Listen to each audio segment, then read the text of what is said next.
Nerdcast Empire is on the air. We are back with another week of music excellence on the Nerdcast Empire. I am Matt in the studio. Great to have you along with us. This is episode 94 of the Nerdcast Empire and episode 30 of our weekly music program, Music Weekly, which airs almost every Sunday night. We have shuffled it around the last couple weeks, but we are back on our regular 7 p.m. Eastern Time Sunday time slot for Music Weekly, and really got a good week of music, I think, that people are really going to enjoy. And Mike posting the playlist for the whole week in the chat, and I think there's a lot of stuff even outside of what we chose this week that people are really going to get into, so people are definitely going to want to check out that whole playlist. And speaking of Mike, he is joining me in the studio as always. Mike, how's it going? Oh, it is going pretty well. I had, for one, a lot more music this week than the couple weeks prior, and a lot of really good stuff. On top of new things, we even had quite a few re-releases, which has been a trend lately. A couple bands that I haven't really dove into at any point in time, Temperance and Virgin Steel. Both what I heard were pretty good, so I may have to divert my attention toward those in the coming week. But excited to get into another week of new music. Yeah, I think there's a lot of really good stuff out there. Some really off-the-wall stuff that's kind of good. I think both the picks I made are definitely out there a little bit as far as the type of music they are. But I think people are really going to enjoy not only the stuff we choose, but, again, a lot of the other stuff from this week. Chris holding down the chat, as always. Great to have him along with us as well. And we're going to start with a little music news. And I think the biggest news everybody's talking about is the reformed Linkin Park, but not the same Linkin Park that we once knew. It's not entirely. A little bit different. Probably the main change is the new singer, Emily Armstrong, and the new drummer, Colin Britton. Although I guess there was news that the guitarist, Brad Delson, will also not be reuniting with the band. That came out a couple of days later. But I think, first off, people generally are excited to see Linkin Park back, even if it is a little bit different than the Linkin Park maybe that they knew. But, of course, there's also people that don't like any kind of change whatsoever, that are certainly maybe not as happy about it. You've been following this a lot closer because I've barely been able to keep up with the news this week. So kind of break down what the situation is and I guess what people have to look forward to with this new Linkin Park. Yeah, it's interesting. I guess I underestimated just the enormity of Linkin Park.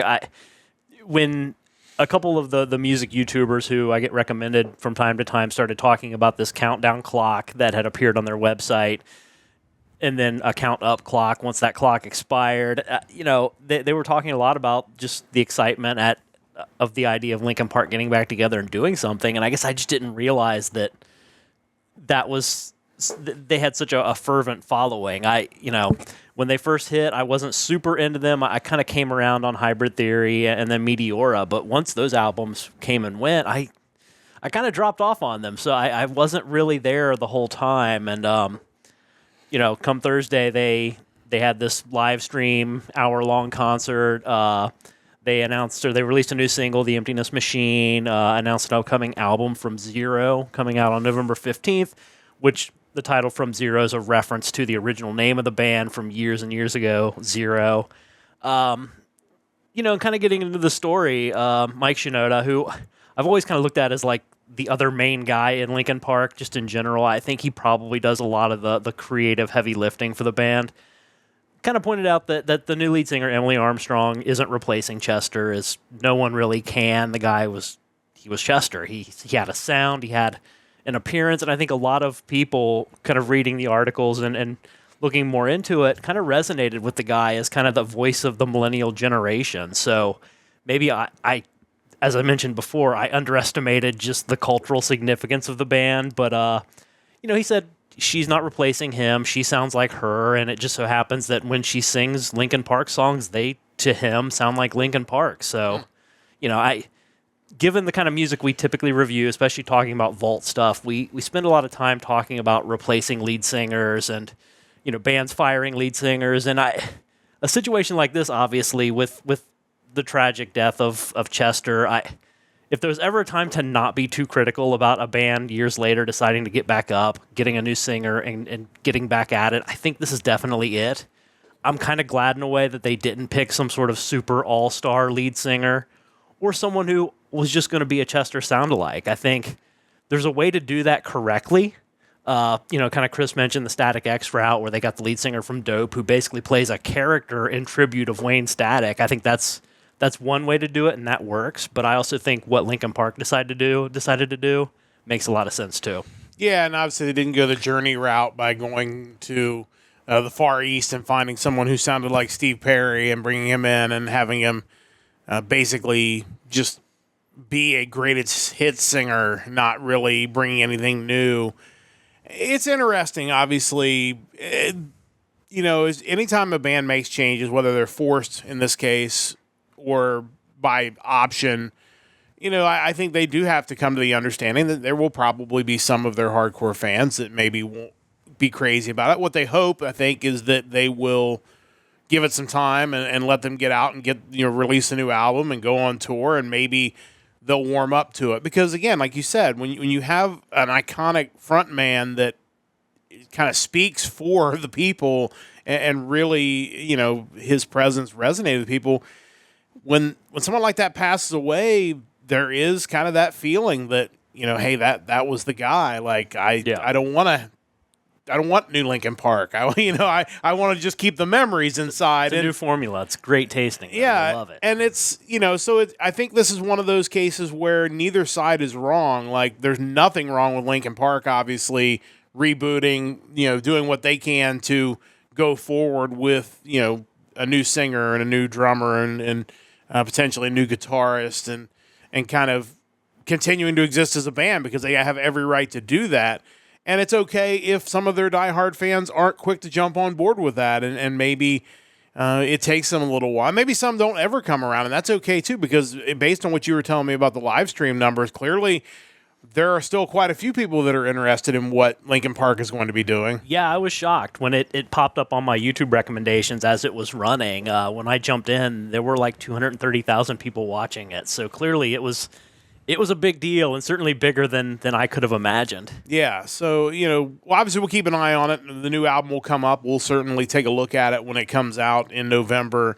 So, typically we don't recommend the big name, big label albums, but if it is certainly worth talking about, we'll definitely give it a discussion then. But I would definitely suggest that if anyone should be really excited about it, it's the Transformers movie franchise because they just haven't been the same without Linkin Park. I think they've needed this more than anybody. Maybe there's an opportunity for them to reboot with new Linkin Park. And I feel like they're always rebooting, and it's never good.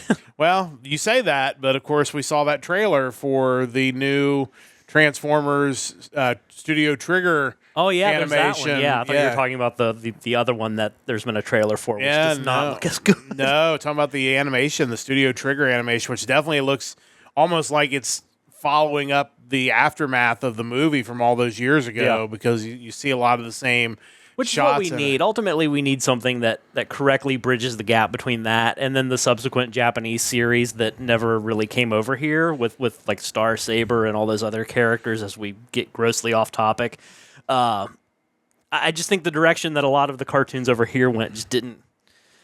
Granted, I was getting older, so I probably wasn't going to be into it anyway, but wasn't a fan. Yeah, so it'll be interesting to see how that goes. But again, we wish Linkin Park the best. Certainly we'll keep an eye on any news that comes out, and certainly everybody's talking about this, so I think it's not going to leave the news cycle anytime soon, so we'll certainly keep an eye on that as we go forward. A couple of there's just small news items, really nothing too heavy beyond that one. Just a couple of upcoming releases. One is a best of compilation. The other that we're going to talk about first is a deluxe box set. And Motley Crue announcing that the 35th anniversary deluxe box set of Dr. Feelgood is going to be coming out.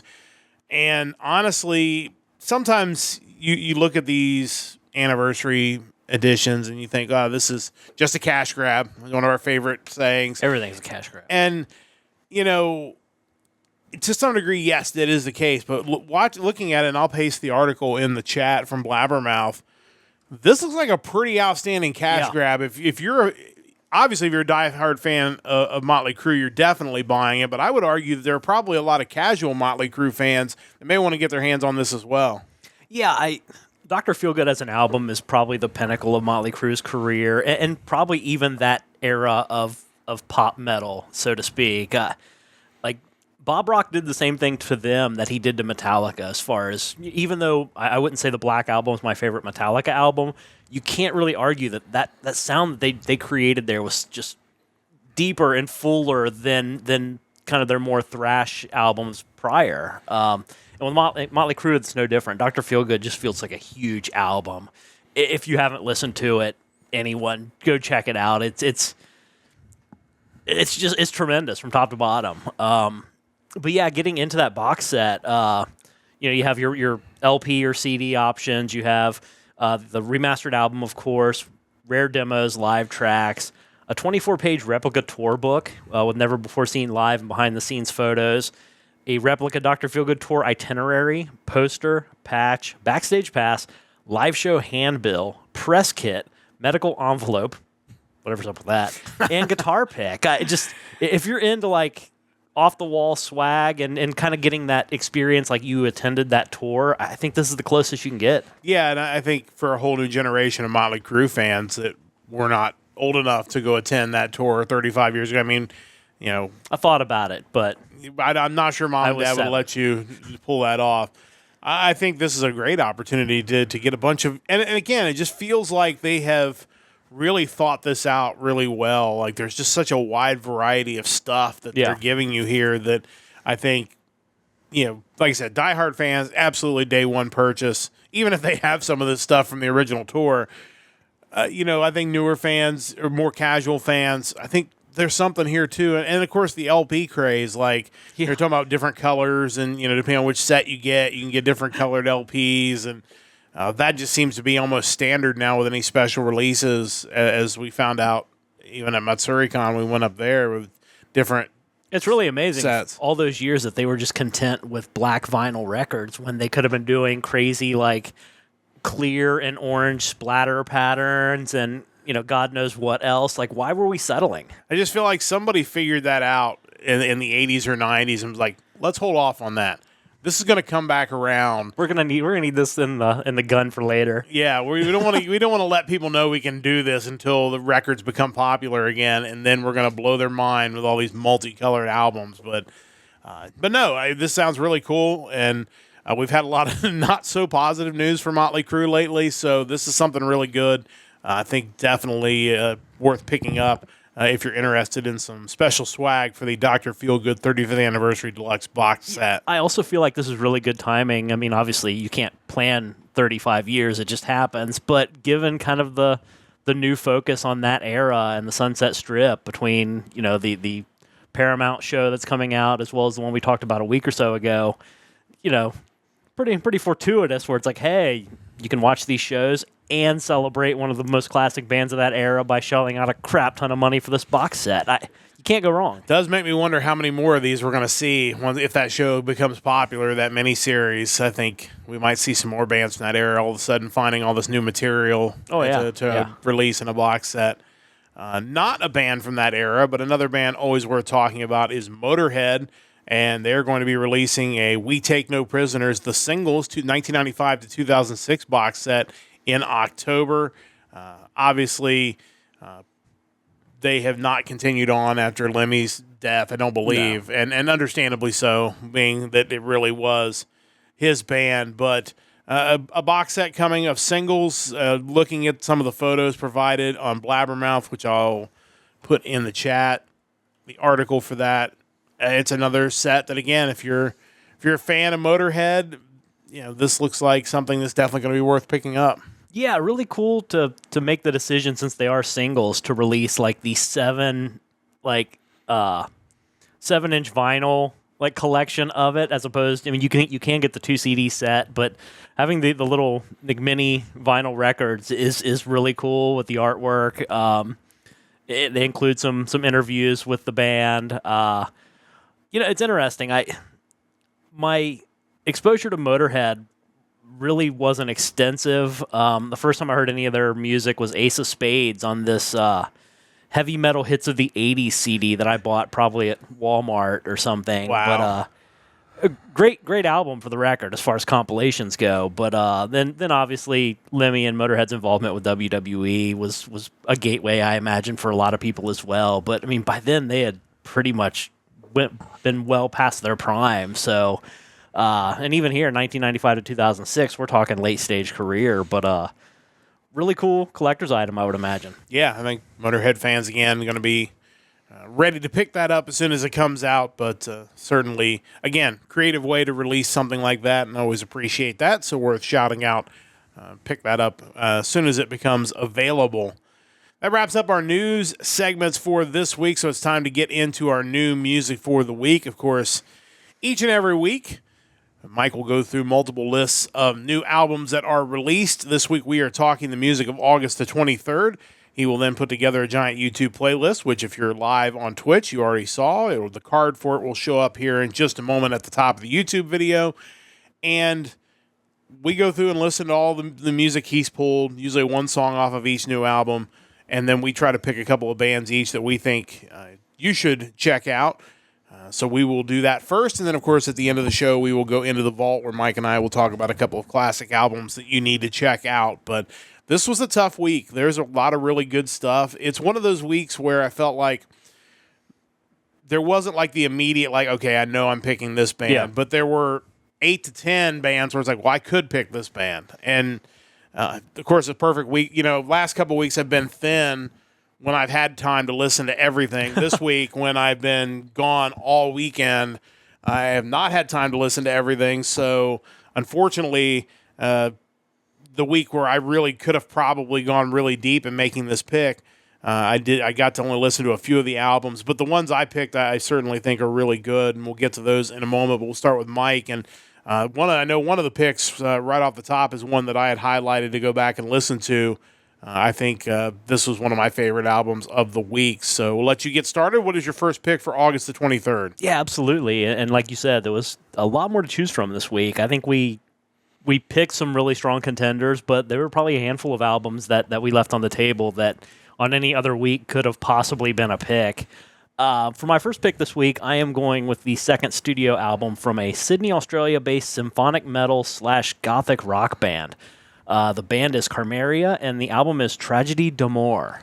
I mean, when you hear that description, you know why that was probably a band I had on my list, because those are all things that I tend to go toward. But this is what I've gotten to hear of this. I've not listened to the whole album yet, but what I did get to listen to, I really did enjoy. Oh, yeah, strong album from front to back. The second I heard it, I kind of knew that even though this wasn't an obvious choice, it was going to be one of the top contenders. Like I mentioned, it's their second studio album, first one since Advene back in 2021. The band consists of Jerry Zahia on guitars and backing vocals, Jordan Von Gray on vocals, Mishka Bobrov on keyboards, Lachlan Blackwood on drums, and Emma Louise Nagy on bass and backing vocals. The track I picked for this album was their music video for the song Immortal. And the video has this like goth house party vibe to it. Like it's just a really, really cool looking style. That already was like, okay, these guys are onto something. But then it wasn't until the guy busted out the keytar for a solo like halfway through the song that I'm like, okay, this is definitely something that's on my radar. Made me think of a more like upbeat rocking hymn, maybe. Yeah. A little more melody than I think, because I think with him it's kind of his vocals, whereas this band everyone's getting in on the singing, and I think it really creates a deeper, bigger sound, maybe. Yeah, I think so. Going back and checking out the album in its entirety, the first song, "Call for My Sorrow," has this kind of typical like Castlevania orchestral intro, then breaks into this heavy symphonic metal sound, which again, right up my alley. Another cool thing about this band is the variety of vocals. They have, clean and harsh vocals, male and female vocals, blending well, like with really cool harmony. Just felt like there was more to, like, maybe that's the symphonic side mixing with the gothic rock side, but it felt like there was more going on than typical gothic rock bands. One instance, the song "A Thousand Winter Rains," where the singer goes straight from growling into like this group, almost like pop boy band, like harmony vocal. Just so like the contrast there was ridiculous, but really awesome. They also have some slower songs like Whispers of Forgiveness, Burning Ships.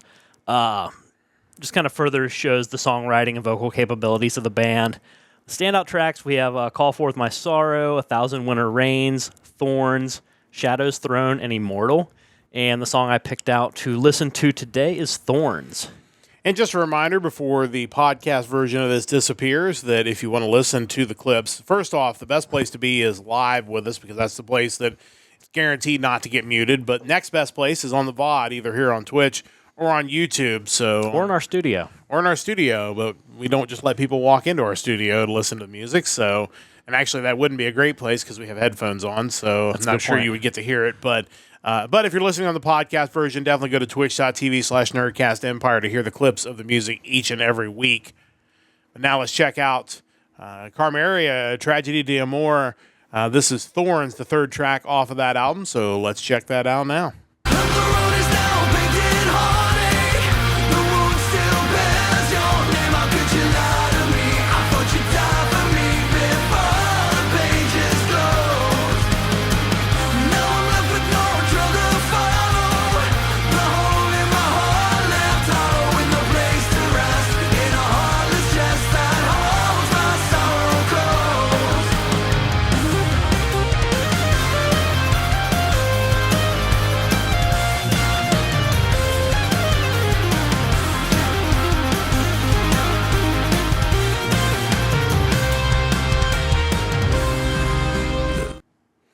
Yeah, I mean, that's... What's not to love about that? Yeah, I mean, it's exactly something that would... If we had songs that would represent this podcast, that would definitely be among the songs that you choose. If you had to say, here's what this podcast likes in music, that would definitely be one of them. Stadium Goth, yeah, I kind of feel that vibe, as Chris mentions. But again, I can't wait to listen to this whole album. What I've heard of it was really, really good. Yeah, really big sound. I could definitely see the Stadium comparison. Yeah, that is absolutely an apt comparison. So, Carmeria, your first choice for this week. Really enjoyed those guys. You've got two choices, as always, each and every week. This one was harder for me to find their Facebook page, and everybody will understand why here in just a moment, but I was finally able to get there. Mike, tell us about your second pick. I understand that sometimes there are titles and names that you give yourself not really thinking, or it sounds like a great idea at the time, but when you name your EP after a very successful television program, and your band name is like the same band name that 20 other bands have, it can be kind of challenging to locate you. I had to throw in Canada next to their name and all sorts of other tricks to locate them, but this next band, honestly, they had an album come out in January, and I think had we been doing this kind of format of the show back then, they probably would have popped up on my radar then. But this is the newest EP from a Calgary, Alberta-based metal band. The band is called Prisoner, and the EP is House of Cards. Yeah, it took me forever to both find their Facebook page and to find this album on YouTube Music because I had to actually go into YouTube Music, pull up the band once I was able to find it, which turns out there's a lot of bands named Prisoner out there. And eventually I found the EP, which is just 3 songs, but definitely, what I've heard of the one song so far, sounds like it's really good. Yeah, 3 songs, all distinct enough where you feel like you're kind of getting a good taste of what this band has to offer. The band was founded in 2020 and is made up of Murray Emery on guitar and vocals, Trevor McDonald on bass, Carl Flug on drums, and Jeremy Hartman on guitar. Their website states that their music is rooted in classic rock and hard rock, heavy metal, and blues, and that they, quote-unquote, sound like Black Sabbath, Megadeth, and AC/DC. You can definitely get some tastes of those in there, probably more so Megadeth than the other two. It's a 3-track EP, so I could tell you standout tracks, but it's 3 tracks. Just check out the whole thing. I promise you it's worth it. The first track I heard was actually the last track on the EP, House of Cards, the title track. I had this really cool chugging guitar during the verses, which, again, that's one of those things that'll put you on my radar pretty quickly. And the chorus feels like something that you would expect them to play as the last song of their set. Like, it has this very, like, yell along with them kind of thing to it, which is really cool. Going back to the start of the EP, you have the first track, Skies Are Blackened. Murray's vocals kind of has this, like, Hetfield-esque sound to them, but less rough, maybe. But they had this really cool guitar solo in between the first and second verse, which made me think Megadeth, because that feels like more of a signature move of theirs. And the second track, on a Sunday, starts out acoustic, kind of Alice in Chainsy, but then kind of builds into this heavy thrash ballad, kind of like Testament Song The Ballad, oddly enough. Haven't checked these guys out with this EP. I definitely need to go back and listen to their full-length album that came out in January. Like I said, I just think that was probably a little before our time as far as keeping up with this weekly. That being said, it's really good stuff, and it doesn't take you very long to get through it, so by all means do it. The song I picked to be played today is the third track, the title track, House of Cards. So let's check that out now. Prisoners, House of Cards. This is House of Cards, and in parentheses, the game part 2. It's all about the game. Have to go back and check out the game part 1, I guess. Sequel to the Disturbed song, probably. Probably. But let's check this out from Prisoner here on Music Weekly. There is nothing to honor, just a face and suit. Will you win or lose? This is your final chance. One shot, one chance. Sometimes you have to roll the dice. One shot, one chance.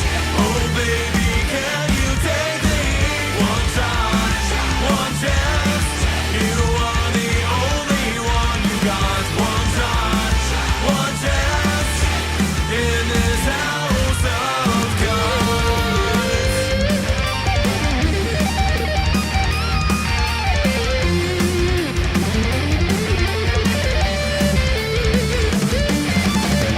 This machine is broken. Yeah, I definitely hear kind of a signature metal or a Megadeth kind of sound in the guitar, like, and maybe some of the pattern of the chorus also a little bit. Obviously, the singing is different, but Yeah. you're looking for your patterns there. But again, the guitar solo definitely feel that same sort of vibe there. But these guys sound really good. Definitely worth looking at that full length album now too. Yeah, I mean, maybe not reinventing the wheel, but not every band has to. Sometimes it's really about, this is the sound we want, and we're going to play it to perfection, and that's kind of how I felt about that one. Yeah, really good stuff. Definitely check out Prisoner if you can find it. Best bet is just to click the link that I provided, and you won't have to type in Prisoner Band House of Cards Canada, and you should find You it. should be able to get there. Yeah. Well, you mentioned that they haven't reinvented the wheel. I feel like the two bands that I've chosen have tried to not only reinvent the wheel, but also make it not a wheel. Like, I feel like we're going to go way out there today with my two bands. If you like progressive, boy, do I have a couple of bands for you, because we are headed into progressive world. And we're going to start with this first band that is actually, they list themselves as Alternative Progressive Pop Orchestra. Like, that is That's fair, actually. I think I don't know if that's the exact phrasing I would use, but when you listen to them, you think this isn't quite what I expect, or what this isn't just straight prog rock. It's not. And the band is Meer with Wheels Within Wheels. Speaking of wheels, as it turns out. That's how you reinvent it. You put wheels inside the wheels. Yeah. Their Bandcamp said, described them as they're a Norwegian 8-piece alternative progressive pop orchestra.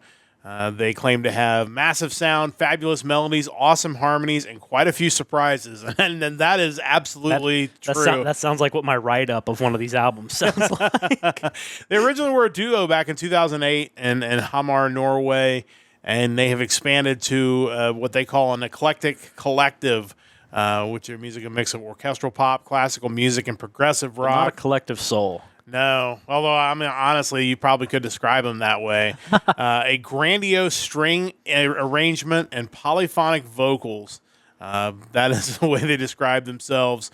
If you like progressive rock, symphonic, orchestral, melodic, these are all things that they include on their Bandcamp page. This is it. This is such an interesting album. I don't know that we've had an album. We've had a lot of albums this year where every track sounds like the same song. This is the complete opposite of that, where every track is completely different. In some cases, just not even the same genre of music. Like, it is just wild. And I think no matter where you fall on the spectrum as far as your enjoyment of progressive music and how progressive you're willing to get, this band probably has songs on this album that fit into that description of it. Yeah, there are points where I'm thinking, okay, this is like prog pop. This is prog classic rock. Sometimes the vocals seem like folk music to me. Yeah. But everything they do it great. Yeah, it's wild. I don't know how they pull off so many different styles so successfully, but they have done that. Standout tracks on this, Behave, Something in the Water, To What End, and the song we're going to listen to, Golden Circle. But Golden Circle is a tremendous song. it is a tremendous song. It's really, really well done. Again, these guys are just wild. This is one of the most interesting releases I've recommended in the 30 weeks that we have done this podcast. So we're going to check that out now. And this is Meer with Wheels Within Wheels, their new album. This is the 5th track, Golden Circle. So let's listen to a little bit of that now. It's never over, it's just out of sight, out of mind. And even in a golden circle, I'm still stuck, waiting in line. And soon enough I'll end up out of touch, out of time, before I see a closing curtain. A curtain what's mine. Leaning, swaying along with my hands to the ceiling, filled with a longing for some kind of healing. You are the altar where I have been kneeling. Feels like I wanted to play a little bit of the verse too, because you have this over the top chorus, and then like, It just falls off a cliff. yeah, it just totally takes a right turn, and it's something totally different when you get back into the verse of this song. But I was blown away. The musical talent of this group is incredible. And again, there's no 2 tracks on this album that sound alike, and I think that is quite the accomplishment. And I know that's somewhat traditional for progressive rock and pop bands, but you know, when we listen to this music each and every week and you feel like, oh, this band's really good. Oh, I like track 1. Okay, track 2 sounds like they just kept going after track 1. Track 3 sounds like they just kept going. They all sound kind of the same. They're good, but there's no variety. There's nothing that sounds the same on here. It's all completely different, but it's all really well done. Yeah, I think sometimes the progressive tag just gets thrown onto any music that sounds difficult to play. Yeah. And with this is, I think, the truest form of progressive, where it's just so all-encompassing, so diverse, so just out there. I think what's impressive when you go for something this ambitious is that you never feel disinterested in it. Yeah. And I think sometimes when bands try to be too much, it just comes off boring. And they never fall into that. You know, I was gaming while I was listening to this the other day, and I kind of want to go back and give it like a more intentioned listening where I'm like just fully engrossed in it, because I feel like there are things about it that I haven't fully grasped yet that I still want to get from it. So just a tremendous album all the way around. These guys absolutely killed it. Great stuff by Meer. Definitely check out Wheels Within Wheels from the Norwegian 8-piece alternative progressive pop orchestra. Definitely something different this week. But if you like progressive music, we're not done. We've got a second band. I believe I'm not 100% sure on the pronunciation. It's either Paralydium or Paralydium. They are a progressive metal band from Stockholm, Sweden, and their new album is called Universe Calls. Where is that on the periodic table? I don't recall that one. I would be shocked. It's been so long since I've studied the periodic table. If it's actually on there, I would not be surprised. They began as the Paralydium project from 2015 to 2019 before changing their name. That was the same name as their initial EP in 2015. They released a full-length album in 2020, Worlds Beyond. They've brought in a new vocalist for this album, Alexander Likey, and he really shines on this. It's also very progressive. It is clearly you're thinking when you look at the album, it's like this is probably like Dream Theater-esque here because you've got some long songs, you've got multiple part songs. The Angry Metal Guy compared it to Symphony X's run from their self-titled to the Odyssey. Okay. So, I think that, and obviously also the Dream Theater comparisons are there as well. But it was really enjoyable. Again, sometimes these prog rock albums, especially when you look in there's 11-minute tracks and 12-minute tracks, you start thinking, they're going to be able to keep me. But, this album was actually a really easy listen, even with those long tracks. So I was really impressed by that. The standout tracks include Forging the Past, The Arcane Exploration, Parts 1 and 2. Not back-to-back, mind you, because, of course, this is progressive music. We can't do that. Caught in a Dream, and the song we're going to listen to a little bit of, Sands of Time. This is Paralydium or Paralydium. Paralydium or Paralydium, not 100% sure which. But we're going to listen to a little bit of them now. And this, again, is Sands of Time. It's the second track off of Universe Calls. Let's check this out now. And the sun will rise over the dunes of a distant tomorrow. Sands of time, save me, break me from what I am. Don't let dreams dissolve to dust. Forged in stone, ashes. Shattered by destiny, the signs of a burning sky will rise.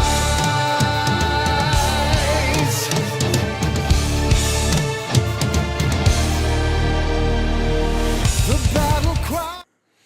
As is so often the case when we pick these progressive albums, usually this show is the first opportunity I have to hear the song on headphones. And it almost always takes it to a different level because you really hear how they have broken the drum kit up, and you can hear certain drums in one ear and others in another, and they've broken up the other instruments in that same way, and it gives it a very full sound in your ear. But that song is probably the most mainstream sounding song on the album. Some of the other ones, again, a little bit farther out there, but it was all really well done, so kudos to them. Mike, your thoughts? Worth pointing out, that is the 22nd band from Sweden that we have featured on the podcast up to this point. They are still knocking it out of the park. At some point, I'm going to have to visit Sweden, I guess, so we can spread the word that we are highlighting all of their... We are carrying the flag proudly for their music scene. Another thing about it is it just kind of shows you how many prog acts there are out there. Something that I didn't think was so prevalent, but man... Every week, there are a handful of them that we run into, some more enjoyable than the others. This one's really good. Also, not surprising that they're a Frontiers band because they tend to sign all the bands that I want them to sign, unbeknownst to me. Yeah. I think it's also interesting, too, that when listening to this, other bands that we've listened to up to this point, you run into the problem every now and then where the singer kind of seems lost in the mix, like he's clearly like not as important as the flexing of the musicianship of the band, but in this everything felt equally weighted, like everyone wanted to be the virtuoso, and there wasn't that sense of, well, I can't really make this out or this out. It just all felt clear, full volume, just sounded great. Yeah, and I forgot to mention it was a Frontiers band, so that certainly is what got my attention initially, considering I had limited time this week. And then when I listened to the album, it was the first one I listened to. I thought, okay, these guys are really good. We're going to check this out. I just had the thought that we don't do a lot of video content with us in the studio. We may do more as we go on, but it might be interesting for me to see if I can buy like little 3x5 flags of all the countries we pick and like start putting them up on the wall. So like, well, I was thinking we could do that, or we could do like a world map and just like put pins in like each of the countries we've hit. Maybe we'd even be able to get it down to like a city level in some cases. But Sweden, they do it right. What can I say? Paralydium or Paralydium. My apologies to the guys for not knowing how to do that 100%. But really good stuff. Definitely check them out and their new release. listening to Music Weekly here on the Nerdcast Empire. Don't have to take breaks anymore since the podcast version requires me to put in like 100 commercials. So We might be taking one now, and you'll never know. that's very true. But don't forget to check out our website, nerdcastempire.com. Of course, you can listen to previous episodes of the Nerdcast Empire. You can check out our store while you're there. We really appreciate that. Appreciate everybody who's picked up merch. Appreciate everybody who's listened, comments, all that good stuff. Again, if people did nothing other than, listen to the VODs, share our posts on social media, that's the best way you can help us out at this point as we continue to try to grow our followership past 24, which is where we currently are, and our goal to eventually, hopefully, get to 50 on Twitch. Coming up this Thursday, another episode of Anime Thursdays. I've been so busy, I have no idea what we're doing this Thursday. But you're going to have to tune in. We're talking anime. We are going to talk anime for sure. There are maybe a few notes left over from MatsuriCon that we didn't get to. We'll kind of double back and cover that. Also, anime news. We've had a couple weeks where we really haven't gotten too deep into the anime news. So there's probably some things that have piled up. So maybe mostly a news and notes type of show. But check us out 7 p.m. Thursday on the Nerdcast Empire. Could be a little late Thursday, so check our social media. Check your local listings. We do have a tennis match on Thursday, so it's possible we could be a little bit late, but we should have an episode on Thursday. And then next Sunday, another episode of Music Weekly with the music of August the 30th. And hopefully it is every bit as good as, if not better than the music of August the 23rd, which was really good this week. So make sure you check that out coming up next week. Time to get into the vault, where Mike and I will each give you a classic album you need to check out. And Mike started his new gimmick, if you will, a couple weeks ago. So tell us all about that once again to remind everybody, and then tell us who you have picked for the vault this week. Yeah, so just a reminder, I have restarted the alphabet from the letter A, but instead of looking at my current music collection, I've instead taken a list of glam metal bands from Wikipedia, as Wikipedia tends to have these lists of metal subgenre bands that you can look at alphabetically, and I figured, hey, why not start here? It's a fairly easy list. There are bands from every letter, so I'll start there and see where I get. Up to this point, we've done A and B so far with Alias, and who did I have last week? How'd I already forget that? Which is funny because I just heard Alias on satellite radio on the way home on Oh, that's amazing. on Pop Rocks or something. It was like one of the crossover station. It wasn't even like a rock station, which was pretty hilarious. Oh, Black and Blue is who I had last week. Yes. Duh. That's bad that I forgot already. Probably because I didn't pay the ridiculous amount of money to buy the CD. I'm still figuring out if I want to buy the digital version or find some other way to source it. But yeah, moving on to the letter C, though. There were some obvious bands on the list that I kind of wanted to steer away from. Your Cinderellas, your Alice Cooper, David Coverdale, a band Crazy Licks, who we've talked about on the podcast for new music earlier this year. I thought about picking The Cult, even though the list on Wikipedia only mentions their Electric and Sonic Temple albums as being glam metal albums, which I guess sonically they weren't really glam after that, but they did have a really cool album in 2001, Beyond Good and Evil, which had a little more of a relevant to that period sound to it, but had some really cool songs like The Saint and Rise on it. But as I started clicking some of the bands I hadn't heard of, I stumbled into a band called Contraband. I'm a big fan of supergroups, but I wasn't familiar with this one, as their album came out in 1991. I should probably mention my pick for this week is their self-titled album. The only album they released, it is Contraband from 1991. Anyway, I was only 9 years old when this came out. I wasn't super familiar with this band. They probably didn't reach the same heights as the supergroup that was probably more notable for that time period, the Damn Yankees. But they still had a pretty solid lineup to them. You have Richard Black, who was the singer from Shark Island. You had Michael Schenker, who's guitar legend, also from MSG on guitars and backing vocals. Tracy Guns from LA Guns on guitars and backing vocals. Cher Pedersen from Vixen on bass guitar and backing vocals. And finally, Bobby Blotzer from Rat on drums and backing vocals. This band came about actually after an episode of MTV Unplugged that featured both Rat and Vixen. At the time, Michael Schenker was actually performing with Rat as Robin Crosby. I think at the time was probably in rehab because he had a lot of issues, which ultimately led to his untimely passing. The album that would result from these guys kind of getting together and deciding to collaborate was this album, Contraband. Didn't get the most impressive critical reception. AllMusic gave it a 1.5 out of 5. The band didn't really go on after this. They tried to tour, but apparently that didn't go too well, and then they kind of went back to their normal gigs, which I assume was probably the idea to begin with, because if you look at the cover art to the album, it actually shows all the logos from the bands that they're more known for. So clearly it wasn't really meant to replace their day jobs. It was just this one-time collaboration, I imagine. That being said, I really enjoyed the album. I think Kevin Tracy Guns and Michael Schenker as your two guitarists is going to generate something really cool no matter what else you have going on. I wasn't super familiar with Richard Black from Shark Island, but his vocals are certainly fine. Probably the best song on it is a Mott the Hoople cover. It's the first track on the album, All the Way to Memphis. But you have other standout tracks like Kiss by Kiss, Intimate Outrage, Bad for Each Other, Loud Guitars, Fast Cars, and Wild Wild Livin'. If This Is Love, and Tonight You're Mine. I think, if you like that style of music and you weren't really around or not familiar with this group, it's definitely kind of a cool time capsule of a super group performing in 1991, kind of before everything took a dive. But really cool album, worth checking out. Yeah, I'll have to go back and listen to this. I've not had the chance to do that yet. It's not a band I was familiar with either, even though I was a little older, still not probably old enough to get into this.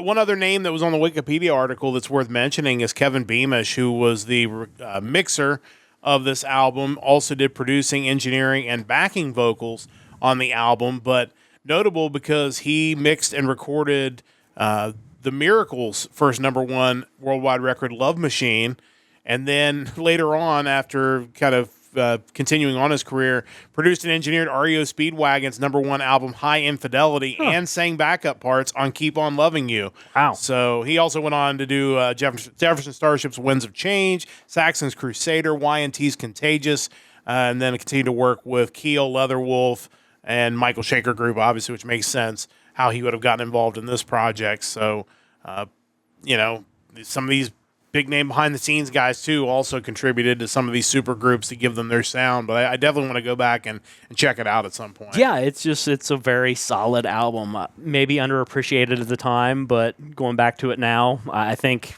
anyone who's a fan of that music would definitely enjoy it. Yeah, definitely check out Contraband, their self-titled album. Not on Facebook. There was some band called Contraband that was on Facebook. It was Again, one of those names that... Yeah, exactly. And these guys obviously weren't around long enough for that to happen. So, but definitely check them out. Time to get to 1994, the year in music. And again, each year, now that we're getting into 94, this is, I'm getting into high school now. And, some of these songs are just so much a time capsule of that era. And also, as Mike pointed out last week, a time capsule of how things were changing in 1994 for a lot of these groups. So let's talk about the ones I pulled, then we'll talk about the one I'm going to choose, and then Mike will fill in the gaps of the ones. Because, again, there's just so many. There's really no way to make any kind of short list of the bands and albums that came out in 1994. One I had to throw in, it's fun because I always listen to this song when it comes on, but it was Regulate, G-Funk era, the debut studio album by American rapper Warren G. Of course, had the song Regulate featuring Nate Dogg. Just one of those like hip-hop songs that is just, for whatever reason, always been classic. I don't know if it's because of when it came out and the fact it was on the radio and when I was in high school. But I will always stop and listen to that. Definitely enjoy it. Always love it when the DJ in the arena would throw that on there. Some other ones. Through the Fire by Peabo Bryson. Like, you want to talk about a legend. Like, that this album in particular includes A Whole New World, obviously from Beauty and the Beast from Beauty and the Beast. Some other big hits of his as well on that album. Just a guy who just felt like he was always in a collaboration with somebody and always making these just monster hit songs that would always go to #1. Yeah. Just a total legend. Peabo Bryson's Through the Fire. Largon CL gets a mention here, and obviously we talk a lot about Japanese music on our anime podcast, but Tierra came out. It's their second studio album, released July 14th, 1994. Tells you how long they've been around. But Blurry Eyes is the song of note, the song from DNA Squared that would reach number 22 on the Oricon chart. And that's actually their second single at the time, but this is the beginning of them doing great things, so definitely wanted to shout them out. Blues Traveler album 4. You can't not mention Blues Traveler. Runaround was the main track off of that album. Hook was there as well. But that song was everywhere, and sometimes, depending on what station you're listening to, it is still everywhere all these years later. Blues Traveler's kind of underrated, I think. I agree with that. I think there's a lot of musical talent there. And again, I feel like we've talked a lot about groups that got pigeonholed as glam rock or pigeonholed as grunge rock. These guys just kind of got pigeonholed as being like mainstream pop music. Just that era. Yeah, I think they kind of got lumped in with your, Big Bad Voodoo Daddies and or whoever the other, Brian Setzer. And Well, I just wonder, because when I look at Blues Traveler, I look at like Dave Matthews Band, but good. Yeah, I think that's. I just kind of wonder, because like Dave Matthews Band had a pretty big following, and it's like, didn't you guys realize Blues Traveler was over here this whole time? Like, what are we doing? Yeah, shout out to John Popper, just an absolute legend. Yeah. But yeah, these guys are good. Underrated, I think, is definitely the case. Speaking of, another band that I think is probably underrated, probably at least nowadays, probably wasn't then, is the Cranberries. No Need to Argue came out in 1994, which included Zombie. They had some other big hits that came out. I think maybe their next album had some of their other big hits, but To the Faithful Departed. Yeah, that was a big album. That was a big album. We're going to talk about that in a couple of weeks, and that comes out in 1996. Megadeth's Euthanasia comes out in 1994, and again, this is songs that I've heard live. Obviously, Mike is our big Megadeth expert, but the singles off of this album were "Train of Consequences" and "A Tout Le Monde," which obviously is kind of an epic Megadeth song, but another great album from them. I know Mike could probably get into the history of Euthanasia and kind of what. I'm not a fan of Euthanasia. Well, the album's great. I'm not a fan of the practice. Yeah, but yeah, it's certainly an interesting time for Megadeth. Bad Religion, Stranger Than Fiction. This is one that's on my iPod, so the songs come up all the time. So this is, like I said, there's a couple Bad Religion albums that are going to come out in the early to mid 2000s that are definitely going to be, chance for me to pick them. So I didn't pick this one. Singles were Stranger Than Fiction, 21st Century Digital Boy, Infected, Incomplete. Television's really good. Yeah. Tim Armstrong from Rancid on that song. Yeah. It's Bad Religion. It's good. Stone Temple Pilots with Purple, great album. Again, this was definitely, if I didn't have the album I picked as one that was just really seminally important to my music fandom, this might have been the choice. Vaseline, Interstate Love Song, Big Empty, Unglued. Still Remains. Great track. Yeah. They're so good. Great album. Definitely worth checking out. Next, of course, again, they're going to come up in a couple years, too, when we get to Tiny Music, which may very well be my pick for 96. It's going to be, when I get to 96, 97, we're talking junior, senior year of high school, it's going to be tough. Alice in Chains, Jar of Flies came out. Singles were No Excuses, I Stay Away, Don't Follow. Love Alice in Chains. So, not a real long album. Only 30 minutes, which is kind of interesting at that time, but really good stuff from them. Hootie and the Blowfish debut album, Cracked Rear View. Couldn't not mention it. 5 singles off this album. Hold My Hand, Let Her Cry, Only Want to Be With You, Time, and Drowning. Those guys are huge. I mean, there's no two ways about it. That album was such a big deal at that point in time. Just iconic. And probably underrated to this day, just based on, I don't think people really look back at Hootie and the Blowfish as fondly as they should. I agree with that. I think they were really talented, so definitely shout them out. The Offspring, Smash, their third studio album. for the tracks Come Out and Play, Self-Esteem, Gotta Get Away. Really great stuff there from those guys. Again, The Offspring, really enjoy them. They're another band that's going to continue to release good albums coming forward, so we'll definitely be talking about them again. Weezer, they're self-titled, also known as the Blue Album. Their debut studio album, which included Undone, the Sweater Song, Buddy Holly, Say It Ain't So. Sometimes I don't know whether Weezer is underrated or overrated because I feel like, depending on who you talk to, I feel like the average music fan probably underrates them and the music snob probably overrates them. So maybe they're properly rated, I'm not sure. That's certainly possible. I think there are bands that are worse than them that got more love throughout Weezer's career than Weezer did, unfortunately. But yeah, I mean, they're solid. Yeah, Rick Ocasek from The Cars produced that album for them, and had no idea. Did not know that either until I was doing this research. Downward Spiral from Nine Inch Nails included March of the Pigs and Closer. Closer obviously was a huge song, was everywhere. Certainly created some controversy with MTV and censoring and stuff like that. That was kind of a big deal at the time. It was really kind of that next wave of shock rock in a way between him and then like Manson's debut coming out that year. That was kind of that let's see how far we can push things now. Yeah, absolutely. Green Day's Dookie. I mean, say what you will about Green Day and kind of how they've gone about it, but this is a huge, huge album. Just look at the tracks on this, which their Wikipedia article is so long. But Longview, Welcome to Paradise, Basket Case, She, which is a great song, When I Come Around. Again, this is an album that I think, for whatever reason, doesn't get talked about nearly enough now, and it was a great album. I feel like in a lot of ways, Green Day's like cringier stuff post this gets so much attention that you kind of forget like Dookie and Insomniac, which in my estimation is really the peak of their career. Yeah, definitely great stuff there. 14 tracks, only 39 minutes. Kind of tells you what you're in for. Soundgarden's Super Unknown comes out in 1994. Another great one. Spoon Man, The Day I Tried to Live. Black Hole Sun, which Black Hole Sun was everywhere. And again, another one where MTV kind of made it. My Way, Fell on Black Days. Really enjoyed Soundgarden. And that's another album that's really, really good. One more before I get to my pick, and that's the Tom Petty album, Wildflowers. It was kind of a resurgence in Tom Petty's career there in the mid-'90s. Included You Don't Know How It Feels, You Wreck Me, It's Good to Be King. Always have appreciated Tom Petty. The first 5 tracks on here, all Wildflowers, You Don't Know How It Feels, Time to Move On, You Wreck Me, and It's Good to Be King.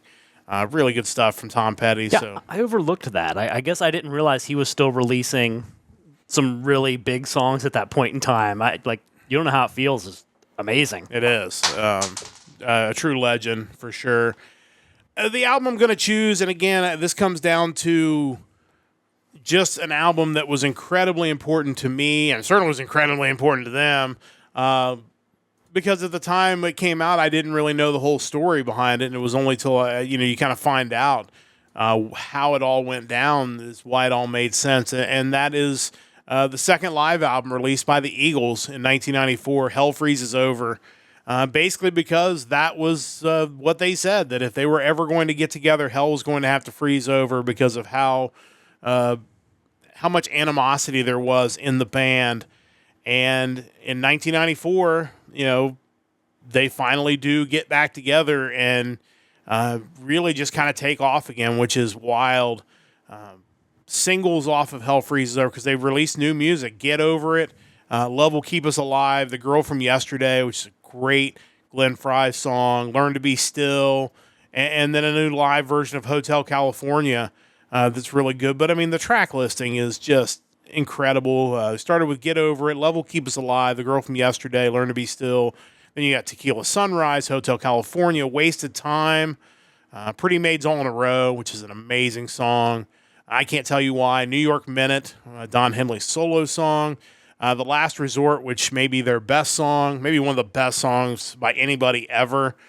Take It Easy, In the City, Life in the Fast Lane, and Desperado closed it up with Help Me Through the Night, The Heart of the Matter, and Seven Bridges Road from the DVD-only tracks. But, we're not going to get too deep into the importance of the Eagles. We've talked about that on this podcast. I think everybody who's listened knows that I think they're maybe one of the greatest bands of all time, and certainly one of the most talented, and really a super group before that was even a term. But this release right here was, it was incredibly big, and the fact they even got back together, they kind of put their feelings aside. Now they had some other rocky road issues down the road, but obviously this album was just incredible. Yeah, it's wild. I kind of put Eagles with bands like Kiss and Cheap Trick, where like their live albums might be more important than anything they did in the studio. Yeah. Like, you think like Kiss Alive and Cheap Trick at Budokan, like those are just iconic albums. And I think the Eagles Live in 80 and then the Hell Freezes Over records are just right up there.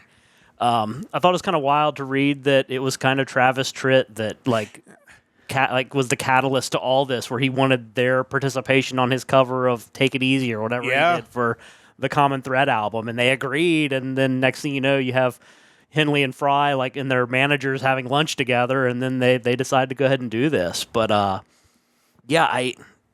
was too young to realize like how big of a deal that them getting back together in 1994 was, considering they had broken up before I was born. But I mean, like you said, kind of one of the first real super groups, just ensemble cast of players, huge egos, and they were able to set it aside and release this, which is tremendous. And I think the reason those bands you mentioned, especially the Eagles, I think their live albums are so iconic is because they're so incredibly musically talented, both singing and instrumentally, that they can play something live that sounds maybe even better than what they can record in the studio. Now, the other side to it too, as you mentioned, big egos, is sometimes the studio recordings probably had a lot of red tape to get through because this person wanted this part and this person wanted this part. Whereas when they just get in front of a live audience, they're just playing the song. There's not the back and forth that kind of... Because, I mean, even it's hard to be a Tool when you're in front of thousands of people, I guess. It is. And the song's already written. You're not writing it live. You're not, So, and as we've read through the stories, as we've gone through this exercise and year by year, there was a lot of drama in the late 70s as they were headed up. And that live album was basically a compromise because they needed another album. And even the creation of that, if you want to go back and listen, that would be, 14 weeks ago when that came out in 1980, I think. So you can hear the story we talk about where they basically having to send stuff back and forth, and two of them were recording on the East Coast and two of them were recording on the West Coast, and it was just this whole ordeal. And in 1994, they were able to set that aside to make more amazing music. It's very like Fleetwood Mac-ish to think that these people could be at a point where they hate each other that much, yet it's somehow still they can generate music that sounds as good as it does. Yeah, that's a great comparison because Fleetwood Mac is another band that has been different issues involved, obviously, but still more relationship issues, I think, and there are some egos, obviously, because again, a lot of talent in that group. But that was what I found for '94. Obviously, I found a lot more, but like I said, some of them I knew you would bring up, and some of them there's just no way to cut the list off at some point. So what did you find in 1994 that got your attention? Yeah, there were so many, and you did cross off a lot of them, but a few that I did want to point out. Motley Crue, their self-titled album came out in 1994. Yep. Their one and only album with John Corabi as lead singer. Kind of like a trend that we've been seeing over the past year or so at this point from 92, 93, 94. You kind of have these bands wanting to distance themselves from that certain like hair metal aesthetic and vibe, and this is no different when you look at the cover art to Motley Crue's self-titled, and even their sound with John Corabi, just a grittier, more just relevant hard rock sound. Really good album. Songs like Hooligan's Holiday, Misunderstood, Poison Apples. We have Pantera's Far Beyond Driven. Definitely kind of like slowly reaching the end of their big run. Becoming 5 Minutes Alone, I'm Broken. Great album. Guar's This Toilet Earth came out in 1994. Big songs off it that I can mention on air. Saddam Go and Jack the World. Fun tidbit at that. Before I was ever into Guar at all, they were actually the main plot point to the Beavis and Butthead video game. The whole purpose was you were trying to get to the Guar concert. So before chiptune music was popular or a big thing, when you got to like the last level at the Guar concert, like they were playing this like MIDI version of Jack the World during that level. So cool. Now looking back at it, probably didn't think about it at the time, but just Interesting. Classic stuff. Live, Throwing Copper. Songs like Selling the Drama, I Alone, Lightning Crashes, All Over You. Yeah. Underrated song. Great album. Halloween, Master of the Rings. Yep. The first album to feature Andy Darris on vocals and Uli Kush. You have Soul Survivor, Where the Rain Grows, Mr. Ego, Perfect Gentleman. Just continuing to release good Halloween music, even with the different singer. And obviously they would continue with Darris for years and years to come. I mentioned earlier the debut of Marilyn Manson. Portrait of an American Family came out. Lunchbox, Dope Hat, Get Your Gun. Probably didn't break through nearly as much as like Antichrist Superstar, but this is where it began. You have the debut from the band Toadies, Rubberneck, that came out with their big song Possum Kingdom, obviously. Yeah. Just a huge 90s rock song. Slayer's Divine Intervention came out. Killing Fields, Fictional Reality, Ditto Head. It's Slayer. Probably one of the last Slayer albums that came out before they started tweaking with their sound. Not maybe to the same degree as a Metallica, but they had like a cover album that came out after that, and then Diabolus and Musica, which people kind of looked at as more of a nu metal sound from them. Queensryche's Promised Land, finally the follow-up to Empire, came out. Little more stripped down sound from them as well. Songs like I Am I, Bridge, and Promised Land. Still a good album. And finally, Bush's 16 Stone, another just iconic 90s rock album. Everything's Zen, Little Things, Come Down, Machine Head, Glycerin. So many hits on that album. But yeah, that's where we are, 1994. Yeah, 1994, great year, and the years continue to be great as we go forward. So next week, we will talk about 1995, and I'm sure we'll continue to have some great music come across on the vault. But that is going to wrap things up for this edition of the Nerdcast Empire. We thank everyone for joining us once again. Another great week of music. Looking forward to next week on Sunday, 7 p.m. Eastern Time, where hopefully we'll have another great week of music as we talk about the music from August the 30th. A reminder, we'll be back on Thursday for another episode of Anime Thursday, 7 p.m. or give or take Eastern Time on Thursday. A lot of great stuff coming up. Big thanks to Mike for putting all this together each and every week. Big thanks to Chris for holding down the chat. Big thanks to Stove Lake Media for their continued support of our podcast. And a big thanks to you, the listener, for joining us, regardless of whether you join us live on the VOD, on the podcast network. We really appreciate it. Or in spirit. We appreciate everyone out there. That's going to wrap things up for this week. For the entire crew, I'm Matt saying so long. Don't forget to join the Empire, the Nerdcast Empire.